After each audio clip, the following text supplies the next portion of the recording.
La neurodanse, c'est une pratique qui rassemble du corps, du mouvement, de l'intermodalité artistique et puis des repères de neurosciences et de physiologie. J'ai créé la formation neurodanse pour répondre à des questions que je me suis posées il y a très longtemps. La première étant, comment se fait-il que quand on veut changer, avec toute la bonne volonté du monde, ce soit si compliqué et qu'il y ait autant de résistance ? Pourquoi, quand on passe par le corps, c'est si opérant et donc comment amener plus de conscience corporelle et de mouvement dans les accompagnements. Et puis c'est aussi comment prendre en compte le niveau émotionnel de manière délicate et sécure.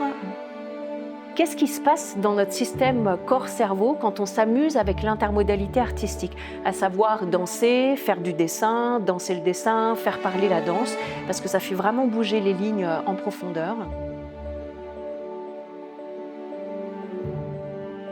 Et puis enfin, en quoi c'est vraiment important d'orienter résolument sa pratique vers les ressources plutôt que de l'orienter vers les problèmes, à savoir essayer de comprendre et de décortiquer d'où viennent les difficultés.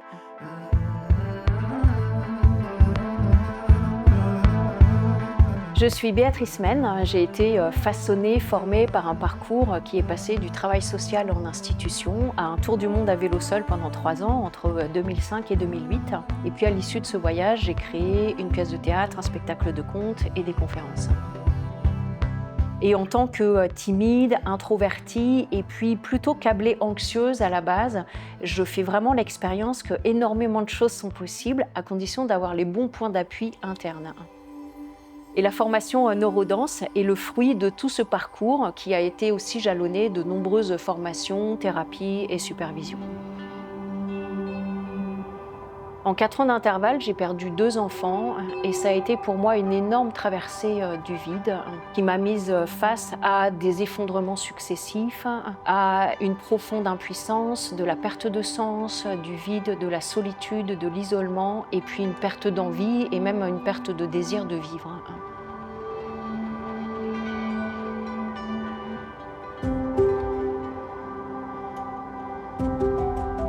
Et c'est un chemin de résilience évidemment extrêmement long, très confrontant, difficile et exigeant. C'est aussi un cheminement qui est ponctué de moments d'effroi, de profond découragement et puis bizarrement aussi de moments de grâce.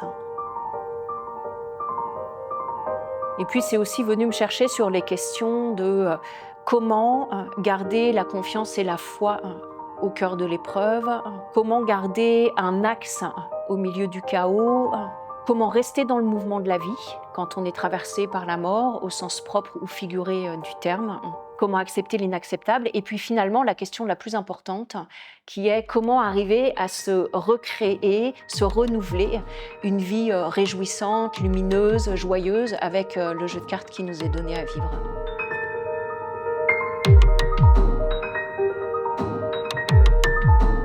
On ne contrôle pas ce qui nous arrive, mais par contre, le chemin de résilience et de transformation dépend à 100% de nous. Et les outils de la neurodanse sont vraiment venus me donner des appuis très solides et des ressources précieuses pour pouvoir transformer et me réinventer.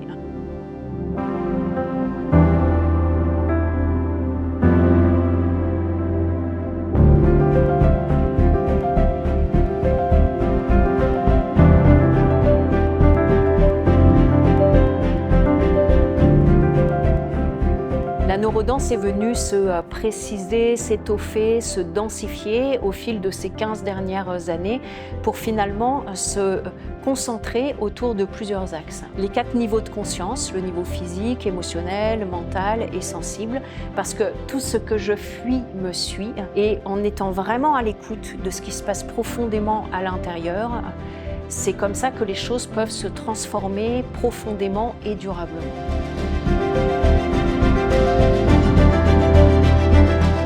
Trouver des ressources intérieures solides pour pouvoir accueillir l'intensité sans dévisser ou perdre pied, parce que finalement, il n'y a rien que le cœur ne puisse accueillir. Faire attention à son attention pour cultiver les pépites, et en particulier quand on traverse des chaos. Et puis cultiver la passion des ressources plutôt que de la passion des problèmes, ce que notre mental adore faire à certains moments. apprendre et comprendre comment fonctionne le système nerveux, le processus de la résolution des traumas pour développer des compétences très fines d'écoute de soi et de régulation de son système nerveux et de ses émotions. Dans les thèmes de la neurodanse, il y a aussi la notion de mémoire du futur, dans laquelle j'invite à dialoguer avec son futur pour réouvrir le champ des possibles, se laisser inspirer et créer un futur rêvé. Développer la sensorialité et l'intuition du corps qui délivre des messages et qui permet d'être encore plus à l'écoute de soi et donc de faire preuve de plus de discernement et de faire des meilleurs choix pour sa vie et son chemin.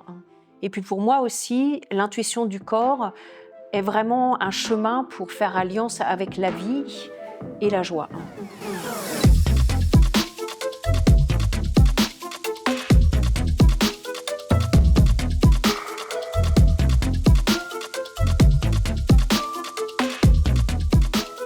Un autre axe de travail est autour des biais cognitifs pour venir les débusquer, déjouer les limites du mental qui amènent à sortir de la routine et oser faire des choix audacieux.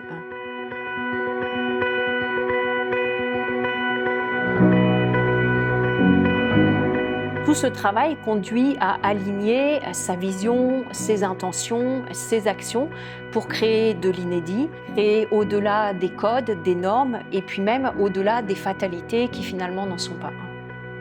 Et bien sûr, c'est aussi œuvrer avec les lois du vivant, l'invisible, l'indicible et tout ce qui nous dépasse.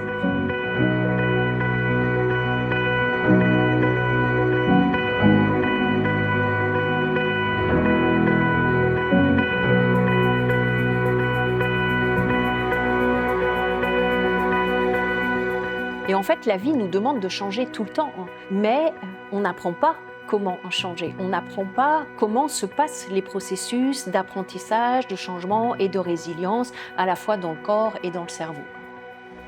Alors, il ne s'agit pas du tout de donner des recettes parce que, d'une part, on travaille avec le vivant et puis que chacun est très différent.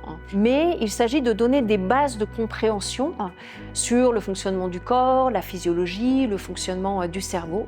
Et puis qu'à partir de cette base-là, que chacun puisse venir écouter, développer une expertise de ses propres fonctionnements, processus, de ses propres singularités et particularités, pour pouvoir encore mieux s'auto-accompagner, s'auto-soutenir dans les challenges du quotidien. Et puis c'est aussi pouvoir délivrer des ressources et des points d'appui pour ces accompagnements auprès de ses clients ou de ses patients.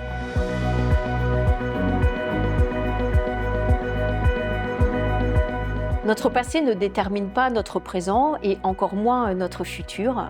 Et il y a en chacun de nous une force, un élan qui nous pousse vers la croissance, la reliance, la liberté. C'est cette même force qui est à l'œuvre aussi chez les végétaux, qui va leur permettre de se tourner vers le soleil, croître ou se restaurer après des intempéries. Et dans les processus de neurodanse, c'est vraiment ça qu'on va aller chercher, mettre en lumière et activer.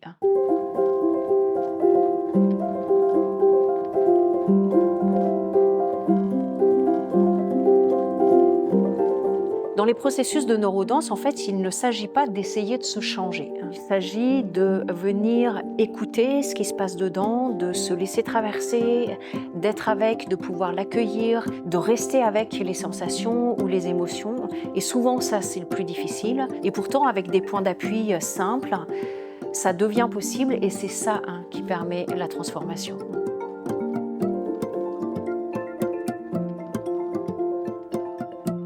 Il n'y a rien à vouloir forcer, à anticiper ou à provoquer.